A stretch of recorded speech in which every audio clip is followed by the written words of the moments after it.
Hi guys, hope you would fine and great. Let's talk about another important concept of project management called as quality assurance and quality control.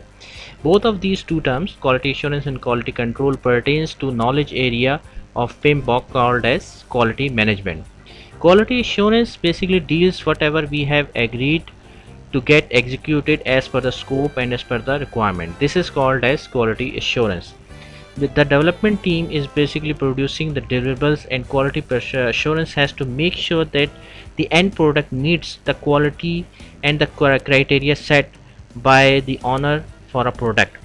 Quality assurance team can be doing audit of development team. They can be keep asking questions from them, observing how they are maintaining the compliance. So basically it's a execution or ongoing process. The goal is to do right things at the first time.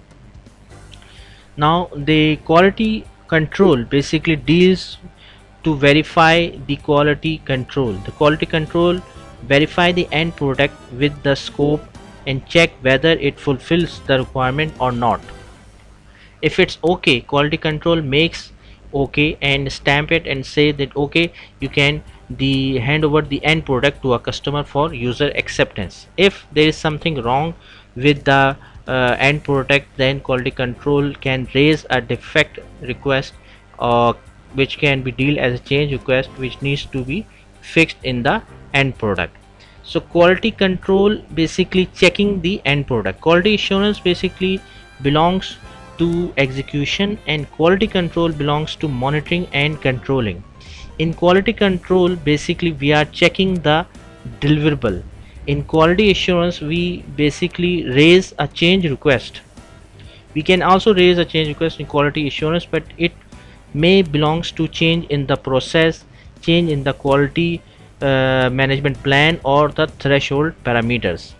The main output of quality assurance is the change request, so basically which may belongs to quality plan or threshold. And the main output of quality control is to verify the product.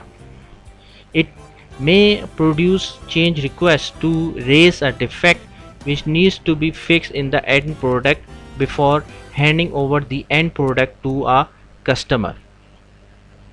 Hope you may like this video. If you like it, please share it with your friends and colleagues.